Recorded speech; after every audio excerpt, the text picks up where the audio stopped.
पित्ते की पत्रियों का शाफी इलाज। पित्ते की पत्रियां बनने के वजूहात, इलामात और शाफी इलाज जानिए इस वीडियो में। अस्सलाम वालेकुम नाजरीन, उम्मीद करती हूँ आप सब खैरियत से होंगे। मैं हूँ आपकी होस्ट आरजू मलिक। नाजरीन, आज हम बात करेंगे गॉल ब्लैडर स्टोन यानी पित्ते की पत्रियों की। इंसान के जिस्म में दाएं तरफ जिगर के नीचे पित्ता होता है जो पसलियों के नीचे जगह पर मौजूद होता है और इसका काम है जो जिगर से पानी निकलता है जिसे बॉइल कहते हैं, जो हजमे में मदद देता है। इसको पित्ता यानी गॉल ब्लैडर स्टोर करता है। बेसिकल पित्ते के अंदर पत्रियां इस वक्त बनती हैं जब पित्ते का फंक्शन डिस्टर्ब होता है या स्टोरेज में प्रॉब्लम या डिस्टर्बेंस पाई जाती है तो पित्ते के अंदर पथरी बनती है। पित्ते में पथरी बहुत से लोगों में पाई जाती है, लेकिन मालूम तब होता है जब वो टेस्ट या अल्ट्रासाउंड करवाते हैं, वो भी इस सूरत में जब मरीज को बहुत ज्यादा दर्द होता है या उल्टी आने लगती है या मतली आती है, हजमा खराब हो जाता है या सीने या मैदे में जलन महसूस होती है। टेस्ट करवाने के बाद मरीज को मालूम होता है कि इसके पित्ते में पथरी है। पित्ते की पथरी की वैसे तो कई अकसाम है, लेकिन 3 मेजर इकसाम हैं जो ये हैं। पहली किस्म में कोलेस्ट्रॉल स्टोन चिकनाई को कहते हैं। जब इंसान बहुत सी ग़िज़ाएं खाता है तो इसके अंदर कोलेस्ट्रॉल भी बनता है। जब ज्यादा चिकनाई वाली ग़िज़ाएं खाई जाए तो जिस्म में चिकनाई बढ़ती जाती है जिससे पित्ते में पथरी बन जाती है। कोलेस्ट्रॉल वाली पथरी आमतौर पर सब्ज या पीले रंग की होती है। पथरी की दूसरी किस्म पिगमेंट स्टोर है। इसमें काले और ब्राउन रंग के पत्थर होते हैं और ये बॉडी में इसलिए पाए जाते हैं जब खून में किसी किस्म की खराबी या बीमारी पाई जा रही हो, तब ये स्टोन बनता है। पथरी की तीसरी किस्म इन्फेक्शन है। ये इस वक्त बनती है जब पित्ते में पथरी पहले से ही मौजूद हो और इसकी वजह से जो सोजिश होती है, इसकी वजह से ये इन्फेक्टेड स्टोन बनते हैं।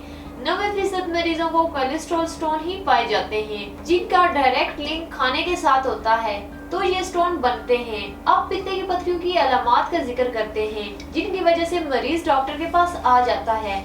सबसे ज्यादा मसला जो मरीज लेकर आते हैं वो है दाएं पसली की साइड पे दर्द होना, और ये दर्द बैक पर भी होता है और कभी कभी दाएं कंधे से होता हुआ बाएं कंधे तक भी पहुंच जाता है। इसके अलावा मुसलसल बदहजमी रहना, उल्टियों का आना, मैदे में जलन और मुंह में खट्टा पानी आना, सीने में जलन की शिकायत रहना, ये सब पित्ते की पथरी की इलामात हैं।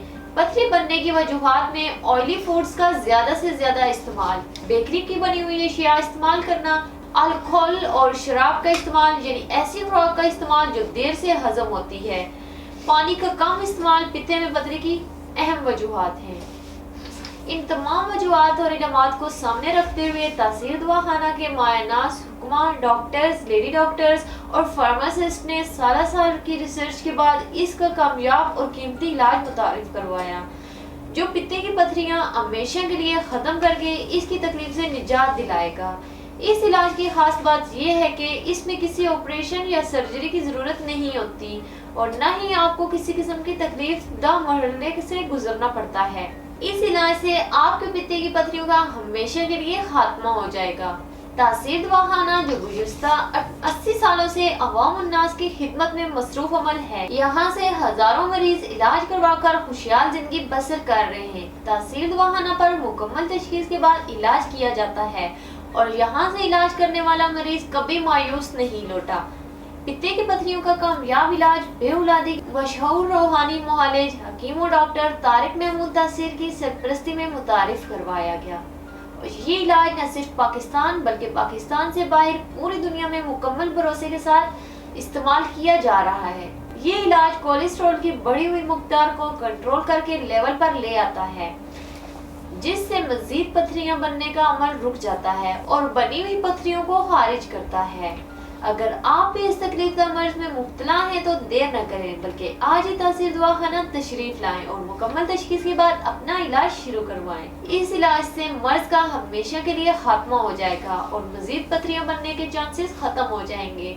आप मजीद देर न करें बल्कि आज ही तासीर दवाखाना तशरीफ लाएं और अपना इलाज शुरू करवाएं और इस मर्ज से हमेशा के लिए निजात हासिल करें। इलाज के साथ साथ परहेज और एहतियाती तदबीर भी बताते चलें जिन पर अमल करके आप जल्द अज जल्द इस मर्ज से छुटकारा हासिल कर सकते हैं।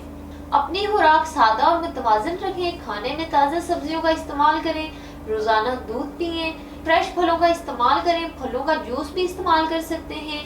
دن کے کھانے میں سلاد اور دہی کا ریگولر استعمال کریں. آئلی فوڈ سے پرہیز کریں جب تک آپ پراپر ٹھیک نہ ہو جائیں. فاسٹ فوڈز اور بازاری اشیاء سے پرہیز کریں. تیز مسالے اور تلی ہوئی چیزوں کو ترک کر دیں. اس کے بعد آپ کو کچھ ہدایت بھی بتاتے چلوں. روزانہ ہلکی پھلکی ورزش ضرور کریں. روزانہ واک کرنا اپنا معمول بنا لیں. صبح نہار پیٹ 1 یا 2 گلاس پانی ضرور پئیں. قبض نہ ہونے دیں. پیشاب کو کنٹرول نہ کریں، یہ بہت نقصان کا باعث اور اس سے بہت سی دوسری بیماریاں لاحق ہو سکتی ہیں. ان ہدایات پر عمل کر کے آپ جلد از جلد اس مرض سے نجات حاصل کر سکتے ہیں. امید ہے ناظرین کو ہمارا آج کا پروگرام پسند آیا ہوگا اور بہت سی مفید معلومات حاصل ہوئی ہوں گی. اگلے پروگرام میں ایک نئے موضوع کے ساتھ آپ کی خدمت میں حاضر ہوں گی. تب تک کے لیے مجھے اجازت دیجیے. اللہ حافظ.